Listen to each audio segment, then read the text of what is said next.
పత్రికా సమావేశానికి హాజరైనటువంటి మీడియా మిత్రులకి, అలాగే మనసా మండల పార్టీ అధ్యక్షులు శ్రీ భావన దుర్యోధన గారికి, అలాగే వివిధ హోదాల్లో ఉన్న పార్టీ పెద్దలకు, అలాగే టీడీపీ కూటమి సభ్యులకు అందరికీ హృదయపూర్వక నమస్కారాలు. ఈరోజు పలాస నియోజకవర్గం చాలా వెనకబడి ఉంది. అలాంటి వెనకబడి నియోజకవర్గంలో కూడా గత పాలకులు 5 సంవత్సరాలు చేయలేని అభివృద్ధి ఈరోజు మన శిరీష మేడం గారు చేసి చూపిస్తున్నారు. ఏ విధంగా అంటే అసలు ఈ 5 సంవత్సరాల్లో అంటే ఏంటో చేసి చూపిస్తున్నారు. మనకి హరిపురంలో మనసా మండలంలో 5 సంవత్సరాల్లో చేయవలసిన అభివృద్ధి ఈ 2 ఏళ్ళలోనే చేసి చూపిస్తున్నారు. ఎంతలా అంటే ఇది కళా నిజమా అనే విధంగా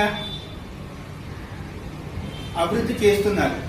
కళా నిజమాన్ని ఎందుకు అంటున్నానంటే, ఒక జిల్లా స్థాయిలో రావాల్సిన ఇండోర్ స్టేడియం ఒక మండలంకి వచ్చింది. 1,95,00,000తో మన మనసా మండలంకి ఇండోర్ స్టేడియం వచ్చింది. సుడా ద్వారా జిఎస్ఆర్ నిధులతో 1,95,00,000 వచ్చింది.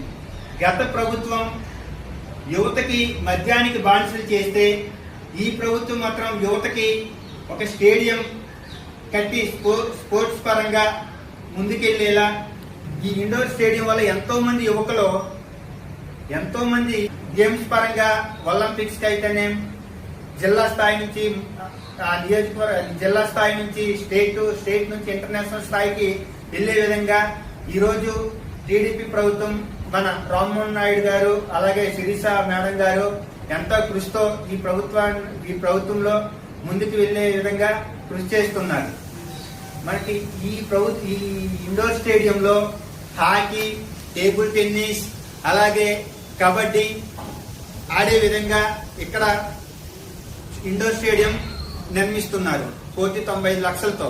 అలాగే మన హరిపురంలో చూస్తే డబుల్ రోడ్డు, అలాగే మనకి మనసా మండలంలో ఎయిర్పోర్టు, ఇలా ఎన్నో అభివృద్ధి పదంలో నడిపిస్తున్నారు. వెనకబడిన మా మనసా మండలానికి అభివృద్ధి పదంలో నడిపిస్తూ యువతకి అవకాశాలు కల్పిస్తున్న కేంద్ర మంత్రివర్యులు శ్రీ కింజరపు రామ్మోహన్ నాయుడు గారు, అలాగే మన పలాస శాసనసభ్యురాలు మన శిరీష అక్క గారుకి ప్రత్యేక ధన్యవాదాలు తెలుపుతూ మండల తెలుగు యువత అధ్యక్షుడు అవగాని యేసుబాబు.